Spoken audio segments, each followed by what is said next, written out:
এটা হচ্ছে giant road bike, খুবই সুন্দর একটি সাইকেল। এই সাইকেলটার অ্যাসেম্বলিং আমি লাইভ ভিডিওতে দিয়েছিলাম, দেখে নেবেন। এটার আনবক্সিং আর কি আপনাদেরকে আমি দেখাচ্ছি। এটা হচ্ছে হুইল সেট, এটা বাঁধা অবস্থায় আসে।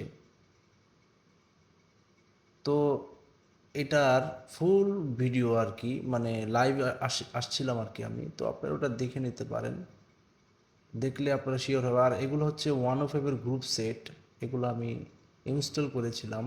এটা লাইভে দেখলে আপনারা সব দেখতে পারবেন যে লাইভে এত বড় ভিডিওটা কেনই বা করেছি আমি, এই যে এই কারণেই। এই 105-এর গ্রুপ সেট আসলে সম্ভবত এটার ভিতরে যে ব্রেক সেটটা আসে, এটা হচ্ছে আপনার ওই semi oil brake. Semi oil brake, এখন আর কি ফুল অয়েল ব্রেক হবে। আর এটার সাথে যে অয়েল ব্রেকটা দেয় সেমি হলেও ব্রেকটা খুবই অসাধারণ। টানে আর কি তারে, ঠিক আছে, কিন্তু পিস্টনগুলো হচ্ছে, ক্যালিপারগুলো হচ্ছে আপনার ওই অয়েল ব্রেক।